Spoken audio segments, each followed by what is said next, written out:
think that I have enough space on my actual phone to make a long form content video and then upload it and my phone not just totally crash out. So here we are. Once this video is uploaded, I am going to change the thumbnail, and I am also going to add all of my housekeeping in the comments. We're going to get started now with Mars being in Sagittarius in 2035.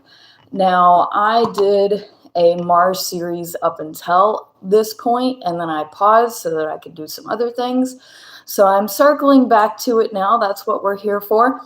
We're going to first discuss what Mars is, which is action and war mostly as the base terms. Sagittarius is the free spirit.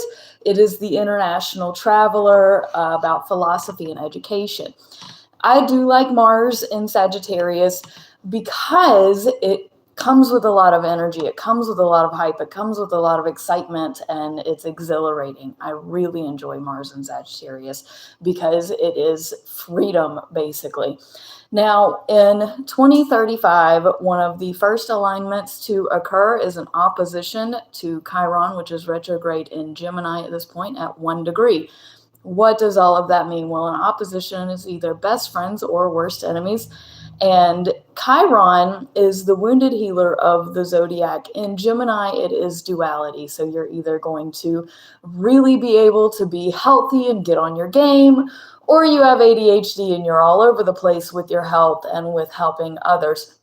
This opposition is either going to work, Mars, work, and be active in that relationship of self-healing and self-care, and also being able to help healing in others with that duality. Or it is going to go a little haywire and wonky, because Gemini is obviously one of the most untrustworthy signs in the zodiac, but Sagittarius, on the other end, is all about truth and brutal honesty. And so this opposition is either we are going to work well together, and it is going, how do I want to say this? You're going to help healing in others with their duality and the things that they struggle with balancing, which is more of a Libra term. Or things are just going to be set on fire and everybody's got ADHD and everybody's going everywhere in every direction. Now, the next alignment that we have is approximately January 14th of 2035, 14th to the 15th. This is a trine to Sagittarius, which is retrograde in Leo at approximately 2 degrees. I love trines. This is working well together. Saturn in Leo is a little questionable, but either way, I really like this alignment because Saturn is father time and wisdom in a very energetic sign like Leo. It's got that passion. It's, we are doing, our wisdom is for us and for our life and for our joy and for our, all the things that really get us hyped up and give us that light energy. Is what we're going to be focusing on. And then Mars and Sagittarius, let's go everywhere. So this is definitely travel to new places with new people. Sagittarius is a friendly sign, and Leo also likes being the center of attention. So these together are going to be very active, but kind of everywhere, but it's fun. It is spendthrift because neither of these signs are very money management oriented. So I definitely foresee lots of money being spent here. On January 22nd through approximately the 23rd of 2035, we have an inconjunct to Uranus, which is retrograde in Cancer. This also creates a wide yod to Mercury, which is retrograde in Aquarius. This is approximately 17 degrees, plus or minus an envelope. It's going to be a wide envelope, just like this is going to be a wide yod. In conjuncts, now that's what we're talking about, is an irritating aspect. It's usually short-lived.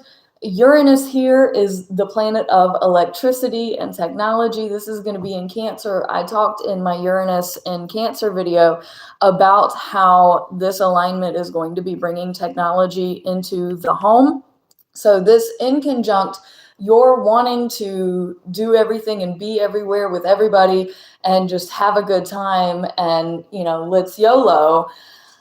this in conjunct to Uranus and Cancer is the electric stuff with your family is not jiving with you just wanting to go out and be everywhere and do everything. So there might be some family thing, especially with mother-related issues, because we have Cancer here. So we have these mother-related wild electric things that are not getting along with Mars and Sagittarius that wants to be everything everywhere all the time.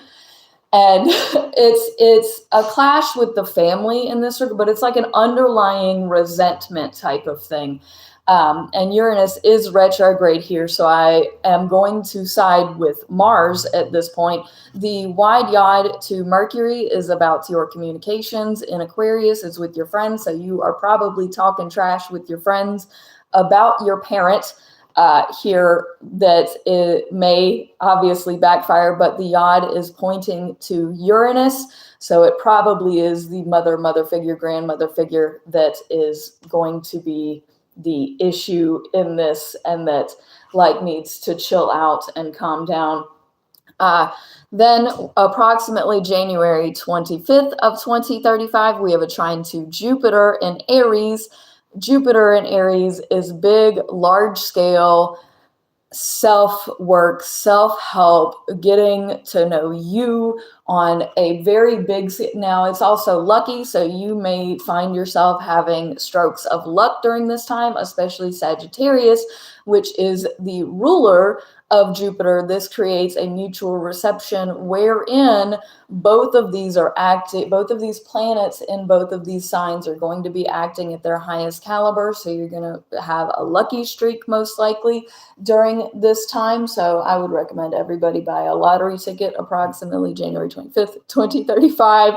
And this is going to be actively good for you. Things are looking up. Approximately February 6th to the 7th of 2035, we have a sextile to Pluto and Aquarius at approximately 17 degrees. I also really like this because Pluto is changing things for the collective, and it is jiving with like this international travel, spendthrift, YOLO, have fun kind of vibe.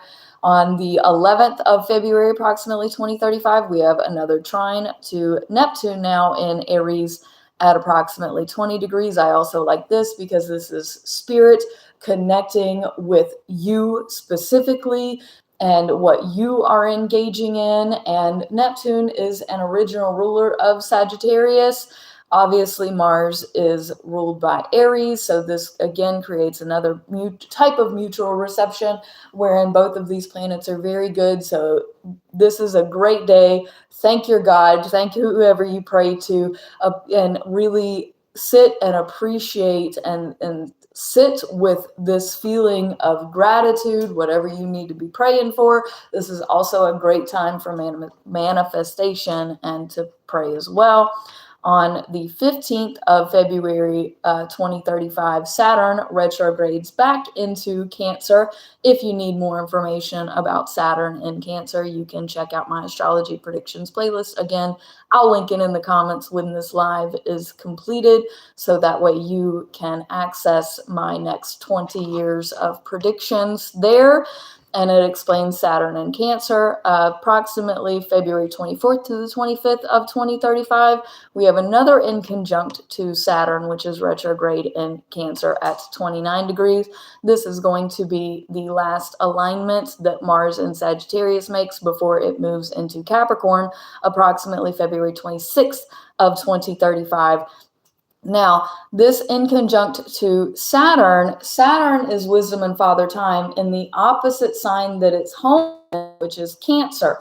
So we are thinking emotionally, we're feeling emotionally, we're doing emotionally, all of this activity with our friends, our YOLO lifestyle, all of that like action that we've been having and the spendthrift and all of that is now hitting us emotionally, especially with family. Saturn rules the father and Cancer is the mother. So this has to do with your parents. It's likely a clash between you and your parents about the money you've been spending, about the time that you've been taking doing everything else except with your family. And you know what? You've been doing you and having fun and living your life. and they're just going to have to get over it, because I am siding with Mars here. We have enough going on in fire and air that this water drop is not going to be helping. Obviously, Saturn still has some things that it needs to deal with while it's going back into Cancer that was unresolved. So this would not be a great time to resolve those things, but you will likely later on need to come back and resolve this very irritating, but yet still short-lived, kind of minor inconvenience of an issue. That is my 10 minutes of astrology. If you appreciated it, press all of the buttons. Peace out, fam. Much love.